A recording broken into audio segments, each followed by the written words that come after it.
হাঁসের হাতে রয়েছে একটা গিটার। কি বিরাট সরস্বতী, এআই জেনারেটেড বাংলা সাবেকি প্রতিমা। সরস্বতী পুজোর আর কতদিন বাকি বলতো?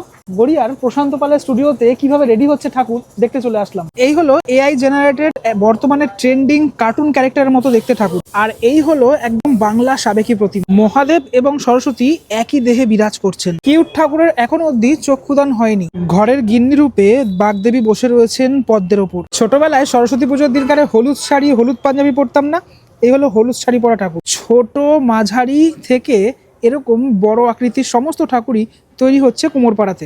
গ্রে কালারের সাজের ওপরে এই ঠাকুরটি কিন্তু অসাধারণ। কি বিরাট সরস্বতী, টোটালটাই কিন্তু মাটির সাজে। এই গয়নার গাটি সবটাই মাটি দিয়ে তৈরি। একদম গ্র্যান্ড লুকে মা সরস্বতী এখানে বসে রয়েছে। খুব ভাইব্রেন্ট লুকের মধ্যে এই প্রতিমাটি তৈরি করছেন শিল্পী। সাবেকি বাংলা সাজে মা সরস্বতী এখানে বসে রয়েছেন। One of the best colour combination এই ঠাকুরটি। এখানে আবার মা সরস্বতীর ছোট্ট বাচ্চা মেয়ে রূপে রয়েছেন, আর হাঁস বিশাল স্টাইলিশ।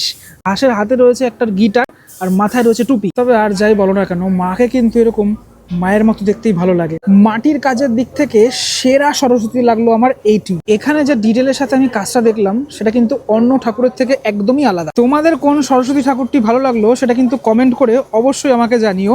আর